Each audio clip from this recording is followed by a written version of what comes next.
Hello, today is May the 17th, 2025, and we are now in chapter 4, verse 6 of Colossians. It says, "Let your speech be always with grace, seasoned with salt, that you may know how you ought to answer every man." So it is important for us to guard our speech. So I think this message is very clear.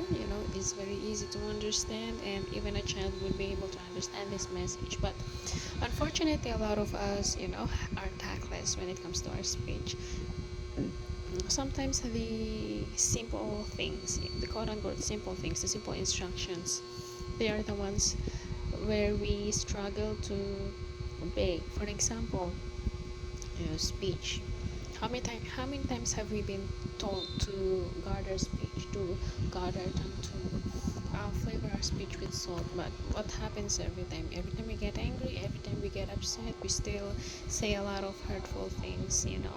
And we say things that seemingly okay to us, but are not okay with other people as well. So we should be on guard with that. We should be conscious with that. And most importantly, the one who will guide us to straighten our speech, to season our speech with salt, is the Lord. But if we don't read the Bible, if we don't obey Him, if we don't have fellowship with Him, then we won't be able to achieve that. So it is very important for us to connect to the Lord, to have fellowship with Him, to read the Bible, to obey His commandments, and the Holy Spirit will teach us and guide us.